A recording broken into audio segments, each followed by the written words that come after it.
Well, the Donald went to Mexico. What do you think of that trip? Well, I think the jury's still out. What do you think? Well, it was good. A few years ago, my wife and I spent about an hour with the then president of Mexico. I think it was Calderon. He was a Yale grad, so we had like a Yale alumni meeting. But Trump had a good meeting. It's a great opportunity for him. I think the president of Mexico is getting slammed by his own people, but Trump came out of a very strong speech he made. Yeah. So were you surprised that he did something like that prior to the election? Oh, it's brilliant. I mean, it really... No, it was brilliant. I mean, it was a master stroke. I mean, to go and sit down with a foreign leader, when you know that's presidential, and it made it look like, okay, this guy's for real.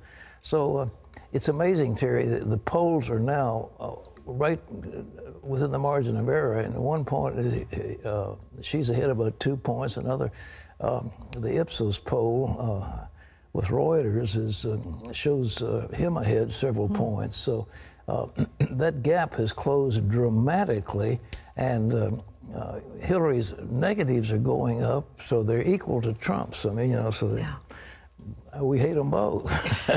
So we'll see what happens.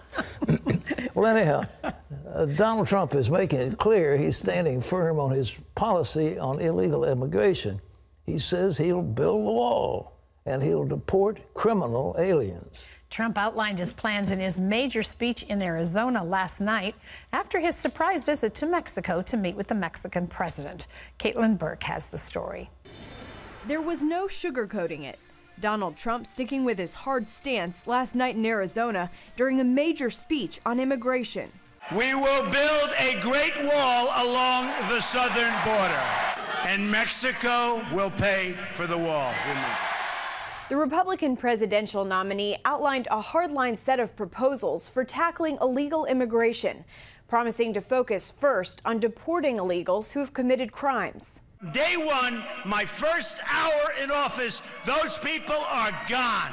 Zero tolerance for criminal aliens. Zero. I am going to create a new special deportation task force. Under his presidency, Trump said there would be no amnesty, adding that no illegal immigrant will be legalized without first leaving and coming back the correct way. It's our right as a sovereign nation to choose immigrants that we think are the likeliest to thrive and flourish and love us. Trump also promised to cancel President Obama's executive actions and enforce current immigration laws. This all comes on the heels of a surprise trip to Mexico by the Republican nominee. In his meeting with President Peña Nieto, Trump defended the right of the United States to build a border wall. It was a thoughtful and substantive conversation, and it will go on for a while, and in the end, we're all going to win. Both countries, we're all going to win. Trump said that the two men didn't discuss who would pay for the cost of that wall, but Peña Nieto later tweeted, "At the start of the conversation with Donald Trump, I made it clear that Mexico will not pay for the wall." Hillary Clinton also took to Twitter to blast Trump's visit to Mexico, tweeting, "Trump just failed his first foreign test. Diplomacy isn't as easy as it looks." It takes more than trying to make up for a year of insults and insinuations by dropping in on our neighbors for a few hours and then flying home again. That is not how it works. But in the polls, Trump is closing the gap with Clinton. The two virtually tied in a new Fox News poll in a four-way race, with Clinton at 41% and Trump at 39%. And her unpopularity is reaching new highs, now tied with Trump among registered voters in the latest ABC News Washington Post poll. But with critical presidential debates yet to come, a lot can still happen between now and Election Day, now just a little over 2 months away. Caitlin Burke, CBN News. Well, it gets curiouser and curious, as they say, but hold your money. You never can tell what's going to happen. Well, in other news, it looks like Florida could be getting hit with its first hurricane in 11 years. Wendy Griffith has that story.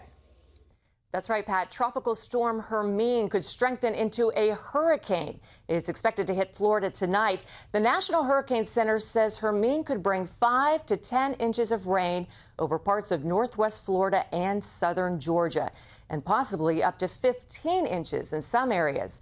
Hermine has already caused some serious damage in Florida with its heavy rains. And it just never quit. It was still about 4.5 inches of water inside the house. After Hermine passes through Florida, it's expected to move up the East Coast in the next few days. Voters in North Carolina won't have to show a photo ID when they go to the polls. A divided U.S. Supreme Court refused to reinstate North Carolina's voter ID law. The 4-4 decision upholds a lower court ruling that struck down the law. The ruling claimed it was tainted by racial discrimination. It also means the state will allow 17 days of early voting. The state's governor calls it a common-sense voter ID law. North Carolina is considered a key swing state in the presidential election. Well, it's not good news for Christians in Russia. Many believe a fresh wave of persecution is coming with a new law that forbids the public sharing of faith. Russian authorities call it an anti-terrorism measure, but as Heather Sells reports, it directly targets people of faith.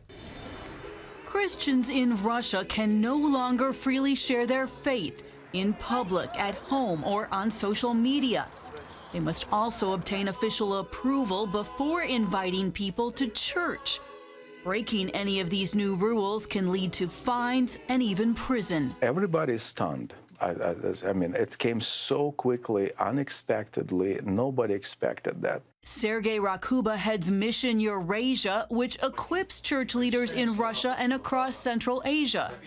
He says this controversial move brings back memories of laws passed by Soviet dictators Nikita Khrushchev and Joseph Stalin. They're trying to push the evangelical church back behind the walls again, as the Soviets did. For Christians, this means no informal Bible studies, dinners, or sharing of faith. House churches, estimated at 1,000 alone in Moscow, are outlawed. Preaching and praying can only happen at state-approved sites. Religious freedom isn't just me going into the closet by myself to pray. Religious freedom is raising my family in the faith. It's meeting with friends or other adherents. It has property rights issues because we want to have a place to go. It has to do with freedom of speech. Political scientist Eric Patterson says the new law aims to keep out any form of dissent in Russian society and confines religious activity strictly to the state-sanctioned Orthodox Church. It's really designed to put evangelicals and other people of faith outside the Russian church into a very, very small box. But Patterson maintains the U.S. can pressure Russia to repeal the law. The U.S. Commission on International Religious Freedom has already condemned it. And a State Department spokesperson told CBN News, "We have raised our concerns about this law with the government of Russia." While no public statements have been made, the Secretary of State can approve the use of sanctions. And it seems as if the U.S. really said this is very, very important and explain the rationale why and use these levers that we already have, that this would be one of those areas where we could find some sort of accommodation with Russia. No one knows how far Russian authorities will go in implementing this law. In the meantime, Russian believers are prepared to stand up for their faith while possibly facing the same persecution endured by their forefathers. We get lots of messages from these young leaders, and so they say, we're not going to obey this law. So this law that prohibits us from the most essential thing that the believer has to do, so that sharing the gospel. Heather Sells, CBN News. Thanks, Heather. Definitely a step backward for Christians in Russia, Pat. You know, we've pulled back the operation we had in Russia, but our headquarters in Kiev, in the Ukraine, which is still relatively benign, and our relationship with the Orthodox Church is very warm in the Ukraine. But this is a move by the Russian Orthodox Church to take power. And it used to be an arm of the state. Archbishop Nikodem was a KGB agent. He was the head of the Russian Orthodox Church, and he was a KGB agent. So Putin wants to have the church once again as an arm of the state. But this, to me, is outrageous because with the freedom that came about, we distributed millions and millions of copies of the Bible over there. And we have in the Ukraine close to 100,000 cell churches. So the people in Russia are very religious. They want to worship God, and there was a great move of God. And I think this is one step too far for Mr. Putin. I think the Lord himself is going to knock him down on this one. Wendy? Pat, superstar actor Mel Gibson is talking about a follow-up film to the 2004 blockbuster movie, The Passion of the Christ. Gibson spoke to evangelist and pastor Greg Laurie during his annual Harvest Crusade last weekend at Angel Stadium in Anaheim, California. Gibson told Laurie and the crowd that the movie focuses on what happens after the crucifixion of Jesus as shown in The Passion. He said it would be a major project. Of course, that's a huge undertaking. Yes. And, you know, it's not the Passion, too. I mean, it's called the Resurrection. That's right. And That's right.